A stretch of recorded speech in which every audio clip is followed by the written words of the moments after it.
tout le monde, moi c'est Gaëtan Cuny, du coup, société Oxitec, comme Mathéo a pu le dire. Et je suis développeur front majoritairement, je fais du React la plupart de mon temps, mais ça m'est arrivé à toucher à du PHP et du Symfony. J'essaye d'éviter maintenant, mais ça m'arrive encore de le faire. Aujourd'hui, je vais parler de mon expérience, ma première expérience sur une grosse application React. Donc c'était pas chez Oxitec, mais dans ma première boîte qui s'appelle Monkeys, pour ceux qui connaissent peut-être. Et qui était de passer une application React mono-client à multi-client. Alors vite fait, qu'est-ce que j'entends par mono et multi? C'est on avait une application destinée pour un seul client finaux, donc Carrefour par exemple, pour passer. Et il fallait le faire pour la même application, qu'elle soit faite pour plusieurs clients finaux, avec la même base de code. Donc, je vais vous faire mon petit retour d'expérience sur tout ça. Alors dans un premier temps, un peu de contexte, parce que quand je suis arrivé, l'application existait déjà. Ça faisait 2 ans qu'elle tournait pour notre client et elle était déjà en React. Nous, ce qu'on s'occupait, c'était de gérer des catalogues en ligne, des webalogs. Donc les catalogues que vous recevez de la grande distribution dans votre boîte aux lettres, nous on le faisait sur le web. Et au lieu de vous embêter dans la boîte aux lettres, on vous embêtait par mail. C'est à peu près ça. Donc il y avait toutes les features qui allaient en plus avec, c'est-à-dire pouvoir cliquer sur un produit pour avoir plus d'informations, se faire sa petite liste de courses pour après pouvoir aller en magasin et faire sa liste de courses, et plein d'autres choses. La petite spécificité qu'on avait, c'était qu'on ne gérait pas du tout le site du client. Nous, on faisait juste un script React qu'on compilait et après c'était appelé dans le site du client. On ne gérait pas toute la partie du site. Donc, pour vous montrer un petit exemple, ça pouvait ressembler à ça. C'est vraiment les catalogues que vous avez dans la main, nous, c'était des PDF. On pouvait cliquer sur les produits, on pouvait avoir des filtres, rechercher un produit, zoomer, partager, etc. Et nous, vraiment, on s'occupait que de la partie qui est éclairée. Par exemple, le header, c'était pas du tout nous. C'était Intermarché, là, par exemple.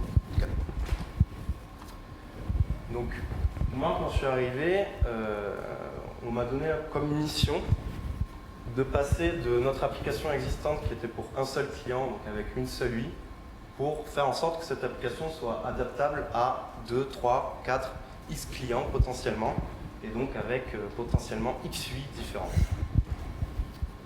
Donc, on pourrait avoir un client qui veut cette UI-là, et le deuxième client qui veut une UI pas totalement différente, mais un peu. Qui, par exemple, lui, il veut pas de footer, donc on n'affiche pas le footer. Il veut qu'on affiche les pages avant, les pages après, des petites fonctionnalités différentes, mais les grosses fonctionnalités, qui est l'affichage du catalogue, l'affichage des produits, ça restait. Donc, moi, mon truc, ça a été de savoir comment je vais gérer tout ça. Comment je fais pour gérer 2, 3, 4, 5 clients en même temps sur le même code, sur le même code source.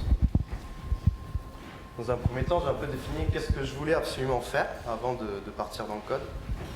Moi, ce que je voulais, c'était absolument séparer les dossiers d'image des différents clients et le CSS. Je voulais vraiment pas mélanger cette partie-là pour surtout pas se retrouver avec le logo d'Auchan chez Carrefour. Ou l'inverse. Donc on peut rigoler, mais on se prend un sacré tir si on fait ça. Pareil pour le CSS, c'est moins important, mais bon, Carrefour en rouge, ça ne matche pas. Ensuite, ce que je voulais pouvoir faire, c'est avoir un fichier de config JS, qui est un gros fichier de config général pour chaque client, qui définit les différentes fonctionnalités que je veux activer ou non, les petits trucs que je veux changer, que ce soit du texte ou autre.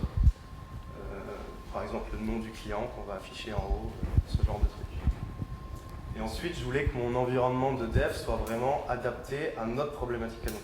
Je ne pouvais pas partir avec un Create React App et pouf, c'est bon, ça marche. Moi, c'est un peu spécifique, c'est pas souvent qu'on doit gérer plusieurs clients sur une même application. Donc au final, moi, ce que je voulais à peu près, ce que ça ressemble pour les assets, par exemple, c'était on a un dossier d'assets et dedans, chaque client a son dossier à lui avec ses assets dedans. Vraiment totalement séparés. Ce qui fait que moi, ce que je voulais pouvoir faire, c'était que par exemple, si je veux faire un composant logo React, je voulais qu'il soit totalement générique et que j'ai pas à me dire, alors si c'est Intermarché, je fais ça, si c'est Carrefour, je fais ça, si c'est Auchan, je fais ça. Donc moi, ce que je voulais pouvoir faire, c'est importer mon logo d'un endroit. Pour l'instant, je ne sais pas, mais je veux l'importer tout le temps du même endroit. Je veux importer mon fichier de config tout le temps du même endroit. Et derrière, ce qui va sortir quand on va builder l'application ou quand je vais avoir mon serveur de développement, c'est que là, mon config.clientName, ça va être Carrefour ou Auchan, si je suis en train de faire Auchan. Et mon logo, ça sera le bon logo. Il faut vraiment que je pense pas client, mais que je pense fonctionnalité pendant que je code. Ma solution magique, ça a été les symlinks.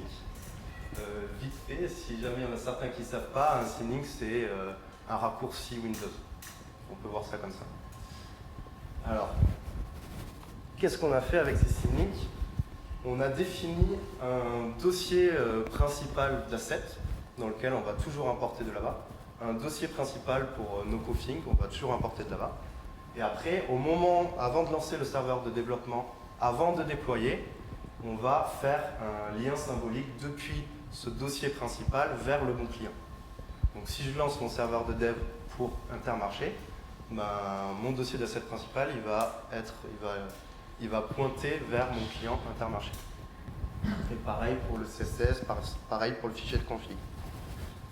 Et tout ça, ça passe par les commandes du coup. Donc, nous, ce qu'on a dû faire, c'est faire un peu de bidouille bash et JS, parce que le JS, c'est cool, même pour faire des lignes de commande. Donc, ce qu'on a fait, c'est qu'on a fait un serveur de développement, entre guillemets, un peu custom. On s'est vachement inspiré de Create React App, quand même. Si je peux vous donner un conseil, c'est d'aller voir dans les fichiers de config de Create React App, pour ceux qui connaissent. Si vous ne connaissez pas, je vous invite à aller voir après. Tout est commenté, ils expliquent très bien pourquoi ils ont fait tel choix, pourquoi ils ont fait tel truc, pourquoi ça va plus vite avec ça, etc. Donc nous, on s'est un peu inspiré de ça et on a rajouté notre petite surcouche au moment de lancer le serveur de développement avec notre fichier start.js, au moment de déployer avec notre deploy.sh, parce qu'il y a certains trucs que je faisais en SH et certains trucs en JS. Oui, c'est Y raison. On rajoute nos symlinks et nos trucs de clients. Pour vous montrer vite fait, là je vous ai mis un petit extrait par exemple de notre fichier start.js. J'ai viré quelques trucs, mais grosso modo, il y a le principal. Le premier, c'est que je récupère le nom du client parce que je le passe en paramètre de ma commande. Ensuite, je le mets dans mon process.env, le client, pour que tous mes fichiers derrière ils y aient accès. Je fais un file to copy, donc c'est là où se passe la magie des symlinks. Et ensuite, je récupère mon webpack, mon fichier de webpack config avec le bon client, et hop, je lance le webpack test server. Et pouf, on a un truc qui est configuré pour notre client. Donc, dans les trucs principaux qu'on a mis en place, c'était d'avoir des noms de commandes clairs, donc on les a définis dans le package.json. Et donc là, on peut voir, quand j'écris cette commande, je sais que je lance mon serveur de développement, start, et je lance pour le client inter. Si je fais un npm run start de point Auchan, je sais que je le fais pour Auchan. Donc là, je vous montre juste pour le start, pour le lancement du serveur de développement, mais c'était la même idée pour le déploiement, grosso modo. Donc avant de lancer notre serveur de développement, hop, on fait les symlinks. C'est un peu illisible. Il y a jQuery un peu partout, mais vous avez compris l'idée. Et ensuite, là, lorsque j'ai mon serveur de développement qui est en route ou avant de confirmer mon déploiement, pouf, j'ai le nom du client en rouge, en gras, tu sais que tu le fais pour Inter. Et il n'y a pas moyen de se tromper, à part si on est... je sais pas. Bon, ça c'était une très bonne idée. On a réussi à faire avancer notre projet avec ça. On a réussi à lancer 2 clients en même temps avec cette idée. Mais au fur et à mesure du temps, et surtout en rajoutant de nouveaux clients, on s'est rencontré de quelques petits soucis. Le premier, c'est les perfs. Il y a un truc que je me suis rendu compte au bout d'un certain moment, c'est comme vous avez pu le voir au tout début, quand je vous ai montré, il y en a un qui avait un footer et l'autre il n'avait pas de footer du tout. Dans notre code, au final, ça se traduisait par j'importe alors ici c'est myBig subcomponent, vous pouvez l'imaginer comme footer. Et après, je dis, si dans ma config je l'ai activé, ben, je l'affiche. Si c'est pas activé, je return nul, et c'est tout. Ça c'est bien, mais quand on compile notre application, ben, le myBigSumComponent, ben, il est toujours dans notre truc compilé, même si on ne l'utilise pas. Et ça, si on fait derrière, on fait 1 milliard d'imports, et imaginons, on importe moment dedans, alors qu'on l'importe nulle part ailleurs, ben, ça rajoute pas mal de trucs. Alors il y a un truc que j'ai utilisé pour profiler un peu tout ça et me rendre compte que c'était un peu la merde sur certains trucs, c'est Webpack Monitor. Alors je ne peux pas vous dire je vous conseille de l'utiliser parce qu'il est abandonné, mais il est quand même bien, donc si vous voulez tester et qu'il suffit à ce que vous voulez faire, il est assez stable. Et je l'ai retesté dernièrement et ça marchait très bien. Et en fait celui-là il est vachement cool parce que à chaque build que je faisais, je voyais l'évolution de la taille de ce que j'avais compilé et je le voyais dans le temps. Je pouvais revenir en arrière et me dire ah là il y a ça qui a sauté, c'est cool, ah on a rajouté ça, ça me rajoute 176 kilobits d'un coup en plus, ça double la taille de mon application, c'est pas possible. Donc bon, j'ai profilé le problème, maintenant il faut trouver une solution. Et alors là, les Symlinks. Solution magique. L'idée derrière ça, c'est on va réutiliser un truc qui a bien marché et qu'on a pris en main dès le début pour définir. Je m'emballe, je refais ma phrase. On va définir une config qui va être que côté serveur. Pour chaque client, on va dire, par exemple, pour la page produit, je vais définir différents types qui vont en fait être un lien vers mon fichier particulier. Et donc je vais avoir par exemple un fichier product page pour Intermarché, un fichier product page pour Carrefour, qui vont être spécifiques, parce qu'ils sont trop différents, ils importent trop de trucs différents. Donc je vais définir tout ça, et derrière, quand je vais faire mes Symlinks, je vais avoir un fichier principal que j'importe tout le temps partout pareil, et en fait il va pointer vers le fichier du client le bon. Et si on veut virer toute une partie, on fait juste un composant qui return nul, et pouf, on vire l'import moment. Et là-dessus, on a gagné quand même pas mal, surtout sur les petits clients qu'on rajoutait. Sur les gros, c'était pas trop ça, parce que de toute façon, eux, ils étaient gros. Mais sur les petits clients qu'on rajoutait à la va-vite, on faisait des bundles beaucoup plus petits. Un autre problème qu'on a eu, c'est la config. Alors, un fichier principal de config, c'est bien, mais en général, on ajoute de la config et on n'en enlève jamais. Ce qui fait qu'on se retrouve avec un fichier comme ça, qu'il faut imaginer 2 fois plus gros, parce que j'ai pas tout mis, dans laquelle on a 1 milliard de configs et des trucs que on a commencé à ajouter, au final c'est jamais sorti. Donc de la config qui sert à rien, un truc qu'on a ajouté, qu'on a enlevé, donc qui sert à rien, et ça on pense jamais à l'enlever. Alors là par contre j'ai pas de solution magique, il n'y a pas de Symlink, mais il n'y a pas longtemps j'ai vu un truc qui pourrait être une piste d'amélioration sur ça, c'est d'avoir un espèce de validateur de votre config. Donc, là, je vous cite Convict, mais il doit y en avoir d'autres. C'est le seul que j'ai vu dernièrement. Et en fait, ça, qu'est-ce que ça va faire? C'est on va définir un fichier de validation de la config dans lequel on va mettre toutes nos clés là qui sont, on va les mettre, on va donner une description, on va dire son type, etc.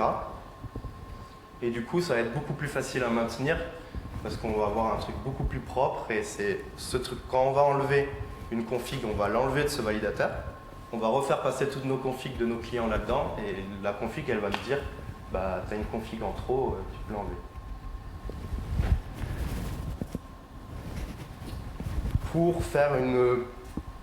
Pour voir une petite conclusion rapide sur ces Symlinks, même si c'est une solution magique, est-ce que c'était au final une bonne ou une mauvaise solution pour nous? J'ai envie de dire, pour nous, c'était vachement bien. Pour moi, il y avait plusieurs avantages à utiliser les Symlinks. C'est que déjà, tout le monde, quand on est dans le système un peu Linux, Mac, on en a déjà fait un peu. On sait comment ça marche et c'est facile à mettre en place. Moi, à l'époque, c'était vraiment ma première année de Dev React, même ma première expérience dans un boulot. Donc je connaissais ça, je savais le faire et je pouvais rapidement le mettre en place. Et le deuxième truc, c'est que ça a résolu 2 problèmes au lieu d'un seul. Et ça, c'est cool. Mais bien sûr, il y a d'autres solutions auxquelles on peut penser. et que j'ai pas forcément pensé à l'époque, ou qu'on a juste effleuré. Le premier gros truc qui me vient à l'esprit, c'est les alias Webpack, pour ceux qui connaissent. Je pense que si c'était à refaire, je commencerais peut-être par ça pour voir si ça vaut le coup d'essayer, si ça marche. À l'époque, je connaissais pas trop Webpack. Avant de plonger dans React App, je savais pas comment ça marchait. Les Symlinks, c'était quand même plus facile. Et ça faisait facilement le taf. Et niveau rapidité, c'était parfait. Niveau compréhension, c'était parfait. À refaire, je teste, mais les Symlinks, c'est OK. Et j'ai envie de dire, on pourra en parler autour d'une bière. À dispo pour des questions. Merci déjà.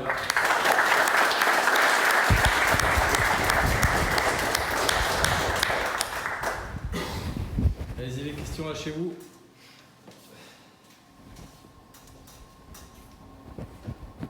Moi, une. Moi, j'en ai deux déjà. Je vais commencer par une.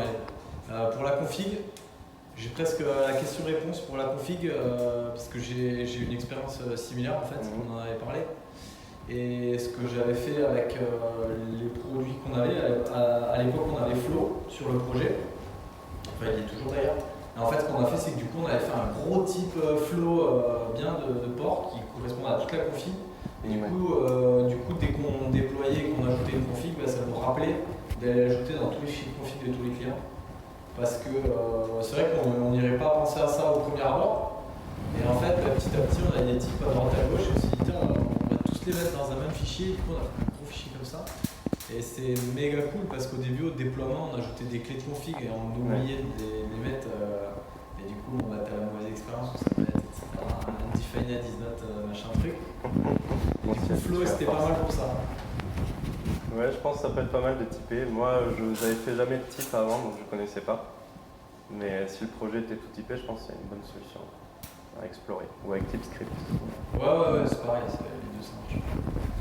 Pour ceux qui préfèrent. J'ai une question. Pour ceux qui se posent la question, je n'ai pas vu Paul pour réaction à chaud. La seconde partie, où du coup tu as divisé ton application en section principale, on va dire, pour pouvoir encore avoir un niveau de Symlink sur les gros composants. Ok, mais ça c'est pas 100% granulaire, c'est-à-dire que tu peux pas choisir dans le détail exactement ce que tu veux ou pas. Et du coup, le premier truc qui m'est venu à l'esprit, c'est que moi j'aurais foutu des Symlinks dans les node modules.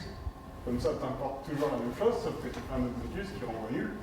Et tu aurais pu gérer tes imports ultra. C'est-à-dire mettre genre product page dans les node modules. Oui, non, après, voilà, ça les composants de ton application, mais en général, c'est les node modules qui prennent du temps. Vraiment. Dans notre cas, c'était vachement le principal qui prenait de la place, c'était pas Moment, c'était pour la blague. Mais ouais, c'était surtout genre sur certains on voulait juste une liseuse. Par exemple, on n'avait pas besoin des product pages, on n'avait pas besoin de footer, on n'avait pas besoin de partage, etc. C'était vraiment liseuse PDF. Et là, dans ce cas-là, c'était vraiment ça qui posait souci. Donc c'est pour ça. Ça semble raisonnable, mais c'était. J'accepte la remarque. Une autre question, allez. Bonjour, je vous dis juste,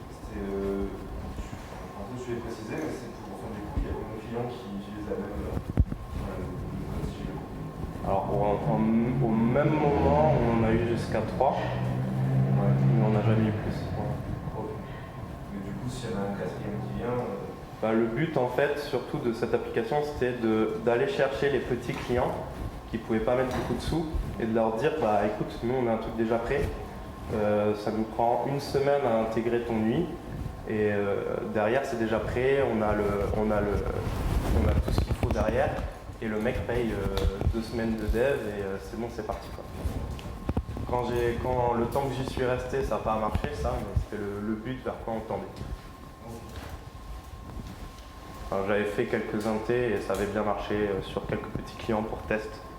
Et effectivement, ça prenait qu'une semaine.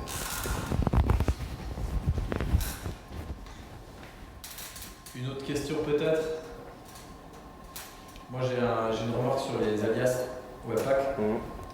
Je pense que ta solution de Symlink était très bien en fait. parce que pour avoir beaucoup mangé de Webpack, ça devient vite aujourd'hui le truc qui nous prend 30 secondes à chaque fois qu'on veut restart un truc. Ouais. Et mine de rien, ça alourdit quoi, le process. Et du coup, pour le coup, les simlinks, c'est un truc qui est ultra rapide à faire. Et après, au runtime, ça ajoute pas de poids particulier à la compilation. Ça fait un peu plus cool kit de dire qu'on utilise des alias. Ouais, non mais c'est vrai, mais après il y a un mélange entre les deux qui consisterait en fait à utiliser un dossier node module que tu mets dans ton dossier et tu fais des node modules locaux. Ouais. Après il faut penser à le versionner parce que souvent on a tendance à ignorer. Mais en fait si tu utilises un dossier node module et que tu vas changer juste ça, tu pourrais changer juste un alias et tout utiliser comme si tu avais des packages. Et du coup en fait ça fait une solution un peu, ça fait un peu hack, mais en même temps c'est plus performant quoi. C'était le plus beau hack qu'on avait. Bon. Une autre question peut-être? Bon, merci beaucoup.